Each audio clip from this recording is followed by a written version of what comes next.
오늘은 여러분하고 조금 무거운 이야기, 하지만 정말 의미 있는 이야기를 함께 나눠보려고 합니다. 여러분은 죽음에 대해서 생각해 보신 적이 있으신가요?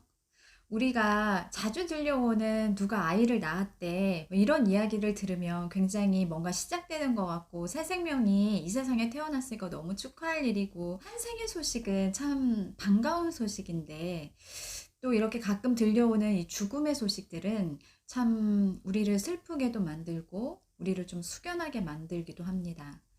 이렇게 누가 태어나는 탄생과 또 삶을 마감하는 이 죽음은 정말 모든 인간이라면 반드시 거쳐가야 할 진리임에 분명합니다. 오늘은 삶의 끝에 선 사람들을 옆에서 보살펴주고 도와주고 함께 삶을 나누면서 그들의 삶과 그들의 인생에 대한 의미를 한 번씩 되짚어 볼 수 있는 그런 책을 소개해 드리겠습니다. 바로 당신이 꽃같이 돌아오면 좋겠다라는 책입니다. 고재욱 작가님의 글인데요.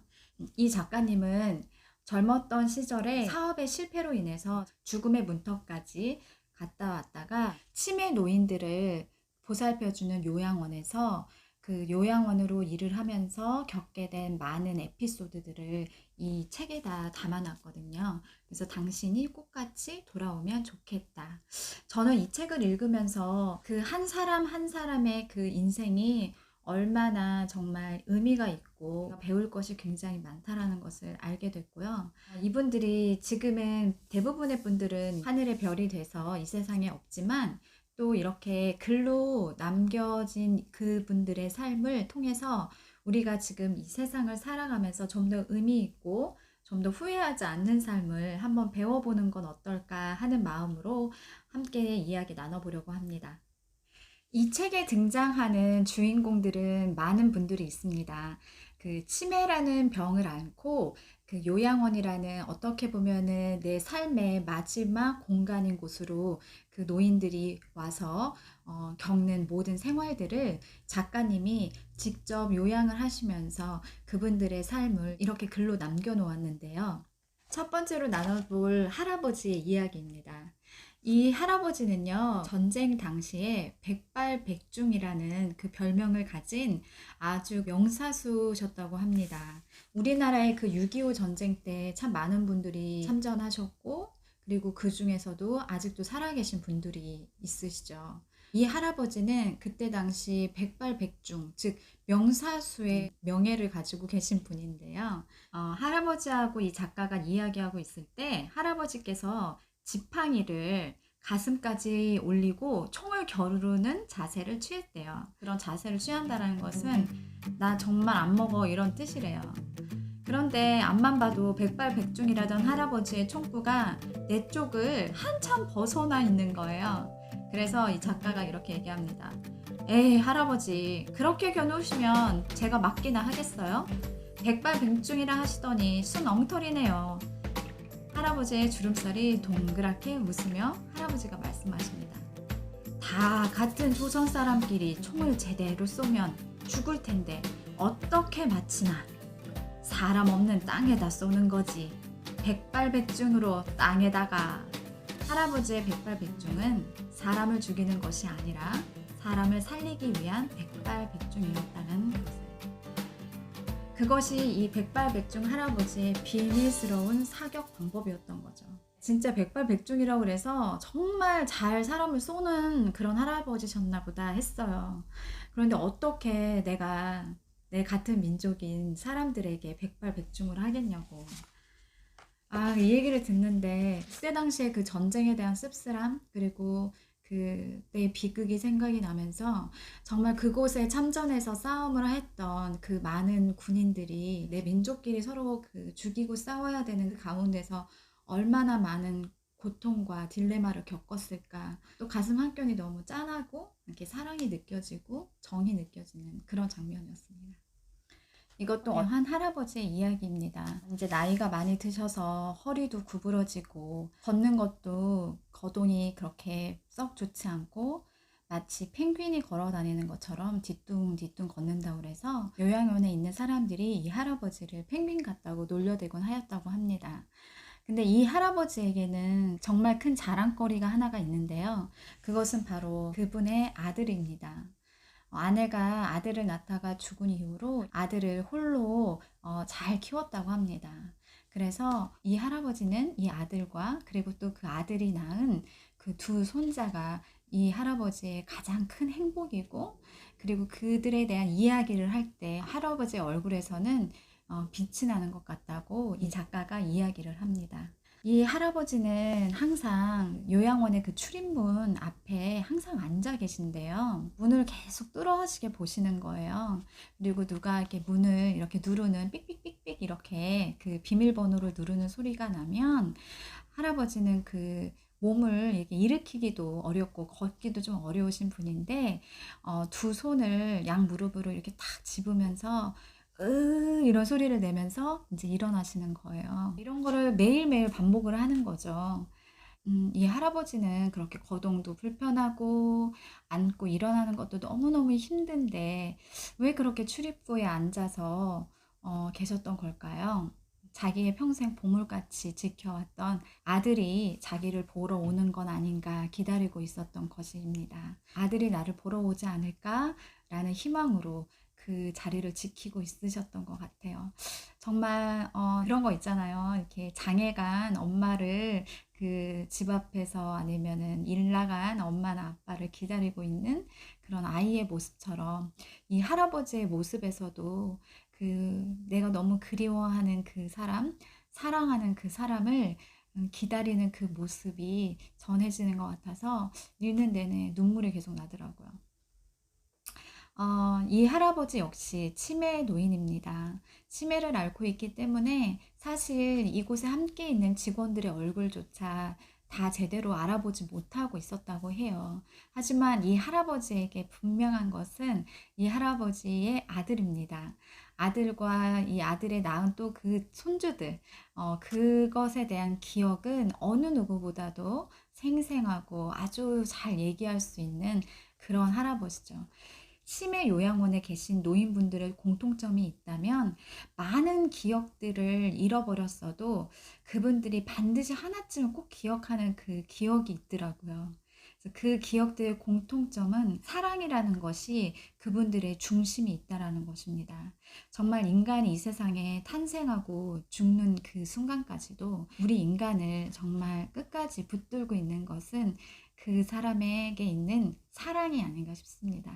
너무 안타까운 것은 이 할아버지의 그런 애타는 기다림에도 무심하게 그 아들이 오지 않는다라는 거예요. 그래서 그 아들의 발걸음이 딱 끊겼기 때문에 하루의 대부분을 이 할아버지는 출입문 옆을 지키게 되었다고 합니다. 어느 때와 마찬가지로 출입문 곁을 지키고 있었던 이 할아버지, 그것을 보고 있던 이 작가는, 이 요양원 작가님은 이 할아버지의 기대치에 뭔가 선물을 해주시고 싶었던 것 같아요. 아들은 아무래도 오지 않으니까 양복을 멋지게 차려입고 출입문을 통해서 들어옵니다. 여전히 출입문 곁을 지키고 있는 할아버지. 그 할아버지에게 이 요양원 작가님이 아버지 오래간만이에요 이렇게 인사를 건네고 할아버지는 아이고 우리 아들 왔구나 하면서 서로 이렇게 안으면서 저쪽으로 가서 여러 가지 이야기를 나누고 이제 헤어졌대요. 그리고 자기가 연기를 너무 잘한 것 같다. 그 할아버지가 너무 행복해 하시고 그래서 너무 행복한 모습으로 다시 유니폼으로 바꿔 입고 이제 일을 하고 있는데 그 할아버지에게 이제 물어본 거예요. 아우 아드님이 오래간만에 왔다 가셨다면서요? 너무 좋으셨겠어요. 그랬더니 그 할아버지의 말씀이 아이고 그게 내 아들이 아니야 이렇게 말씀하시더래요.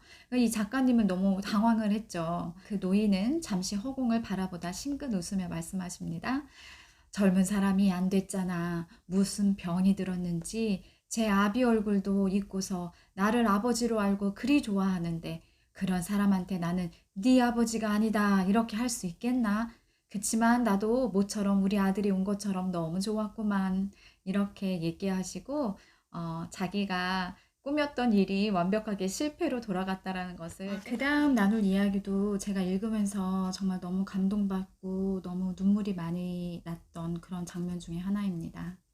65세 할아버지인데 치매 이 병동으로 들어오셨고 새벽만 되면 이불을 이렇게 뒤집어 쓰시고 그렇게 흐느적거리면서 우시면서 엄마를 그렇게 찾으신대요.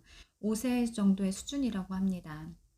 그는 당시 엄마에게 버려졌던 그 기억 때문에 그 5살에 멈춘 시간에서 60년 동안 엄마를 그렇게 찾고 있는 그런 아이 같은 할아버지가 되신 거죠. 가장 사랑받고 보호를 받아야 하는 그런 나이인데, 그럴 때 엄마에게 버림을 받았다라는 것은 정말 이 할아버지가 죽을 때까지 그 마음의 상처로 남아 있었던 것 같습니다. 우리 인간은 참 그런 것 같아요. 사람이 사랑을 많이 받으려고 이 세상에 태어났다고 하잖아요. 근데 그 사랑이 정말 부족하거나 그 사랑이 충분히 채워지지 않았을 때, 아니면 어떤 상처를 받았을 때 사랑이라는 치료약으로 그 상처가 아물지 않았을 때는 그게 정말 죽는 순간까지도 그 상처가 그 사람의 의식과 무의식을 붙들고 있다는 생각이 들었습니다. 치매 노인들에게도 가장 필요한 게 사랑이라고 말씀하시더라고요. 이렇게 이 할아버지가 매번 밤마다 이불을 뒤집어 쓰고 엄마 엄마 이렇게 찾아가면서 우는 모습, 그리고 그 어린 적 기억하던 그 동요를 그렇게 불러가면서 밤을 지새우는 할아버지의 모습을 보면서, 그러니까 정말 우리도 아이를 키우면서 완전하게 우리가 키우고 싶지만 사실 키우는 우리 자체가 완벽한 사람이 아니기 때문에, 사실 이렇게 완벽하지 않은 사람이 완벽한 사람을 길러낸다라는 것은 사실은 불가능하죠.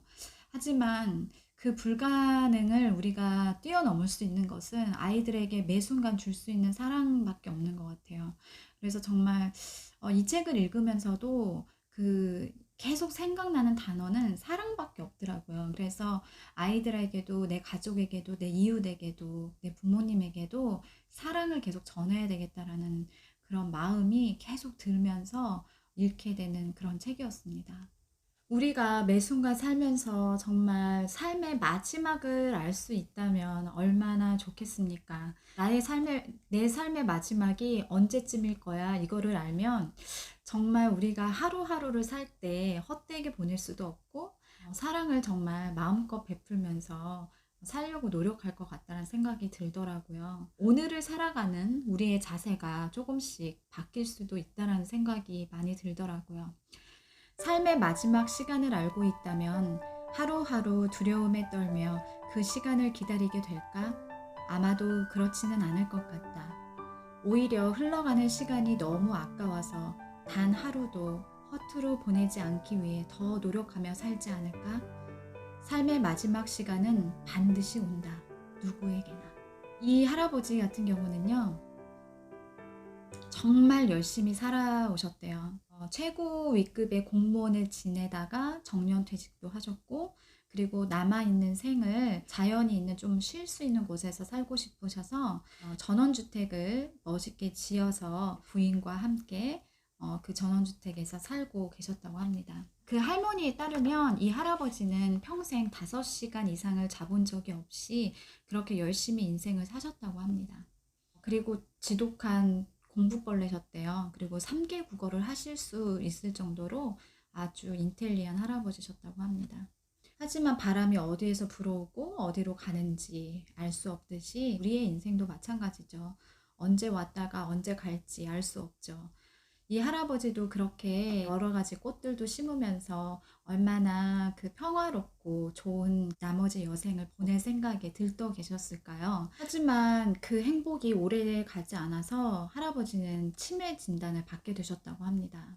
근데 그 속도가 어찌나 빠르시던지 진단받으신 지 1년도 되지 않으셔서 이 요양원에 들어오는 신세가 되셨다고 합니다. 근데 문제는 이 할아버지가 요양원에 들어오신 이후로 너무 폭력적으로 변하셨다는 거예요. 더욱 이런 폭력적인 모습을 이해할 수 없었던 것은 평생 옆에서 지켜오셨던 할머니라고 하십니다. 워낙 이렇게 예의도 바르시고 점잖았던 분이 갑자기 이렇게 뭐 식판도 집어 던지고 뭐 주먹도 사람들한테 휘두를 정도로 폭력을 행사하는 모습을 보고 할머니가 너무 놀랬다고 하세요. 그러시면서 할머니가 그 후회하시는 그 말씀을 하시는데요. 빨리 인생이 마감이 될 줄 아셨으면 내가 진작 일을 그만두게 할 걸 그랬다고 하시면서 우시는 할머니의 모습을 보고 이 작가님도 그 할아버지의 삶이 이렇게 빨리 마감되는 거에 대한 분노, 억울함 이런 것들이 안에서 이렇게 솟아나서 그게 폭력성으로 보이는 것이 아닐까라고 이해했다고 합니다. 요양원에 오시는 노인들이 공통적으로 하시는 말씀들이 있다고 합니다. 그것이 무엇이냐면 자신이 살아온 날들에 대한 후회, 특히 또 자기 자신을 많이 사랑하지 못했던 것에 대한 후회를 많이 말씀하신다고 하고요. 그리고 제대로 사랑을 자기가 받아보지 못해서 자기 자신도 제대로 사랑해 본 적이 없는 것 같다고 말씀하시는 노인분들이 많으신다고 합니다. 그저 오로지 열심히만 사는 것이 제일인 줄 알고 그 열심히 앞만 보고 달려갔던 것이 자기 인생에서 가장 후회가 되는 부분이라고 공통적으로 말씀을 하신다고 합니다. 제 인생을 되돌아봤을 때 아니면 지금 내가 바로 죽는다고 했을 때 내가 가장 무엇을 후회하고 있을까? 아니면은 내가 가장 무엇을 만족하고 있을까라는 생각을 잠깐 해봤어요. 어떤 것이 가장 후회가 되고 어떤 것이 가장 내가 잘했다라고 또 생각할 수 있을까요? 저는 지금 당장 죽는다면 제가 만족하는 것보다는 사실 후회스러운 일들이 너무 많을 것 같다는 생각이 들더라고요. 마지막 가는 순간까지 사실 가장 필요한 게 사랑이라고 얘기했던 것처럼 이 삶을 마감하시는 분들이 또 공통적으로 얘기하는 것이 사랑에 대한 이야기입니다. 정말 사람이라는 존재는 태어남과 동시에 죽을 때까지 계속 사랑을 받으며 사랑을 주며 살아야 하는 한순간도 사랑이라는 단어와 떨어져서는 살 수가 없는 그런 존재가 맞는 것 같습니다. 생의 마지막 순간에 계신 어느 할머니께서 하신 말씀 한 줄을 읽어드리겠습니다. 30년도 금방이야. 허투루 살지 말어. 그래야 잘 죽을 수 있어. 이렇게 말씀하시는 할머니의 말씀에서 우리가 정말 한순간도 허투루 살지 말고 충분히 사랑을 주고받으며 이 세상을 사는 동안에 이 말씀을 좀 기억하고 살면은 좀 도움이 많이 될 것 같다는 생각이 들지 않으세요? 우리가 이렇게 삶과 죽음에 대해서 한번 이렇게 생각해 보는 시간을 함께 나누었습니다. 조금은 무거운 주제이기도 하지만 또 이게 우리가 살아가는 그런 이야기 아니겠습니까? 그리고 모든 인간이 그리고 저도 여러분도 꼭 반드시 거치고 가야 하는 그런 관문 중에 하나가 이 죽음이 아닌가 싶습니다. 이미 우리는 이 세상에 태어났습니다. 그리고 이 세상을 지금 매일매일 살아가고 있습니다. 살아간 날들의 시간들은 다 다르겠지만 우리 모두가 죽음을 맞이해야 한다는 사실에 대해서는 피해갈 자가 아무도 없겠지요.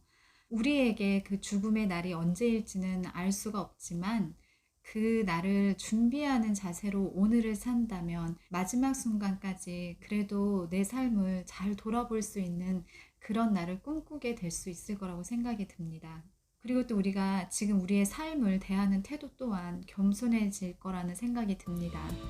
우리도 언젠가는 맞이해야 되는 이 마지막 순간, 그 순간을 오늘 한번 생각해 보시고 그리고 가족들과도 한번 진지하게 얘기해 보면서 우리 그날 웃으면서 가려면 오늘을 어떻게 살면 좋을까? 그리고 내일을 우리 어떻게 살기로 할까? 하고 한번 이야기 나눠보시는 뜻깊은 시간이 되셨으면 좋겠습니다. 함께 해주셔서 감사하고요. 다음 시간에 또 만나겠습니다. 좋아요, 구독, 알람, 댓글까지 부탁드립니다.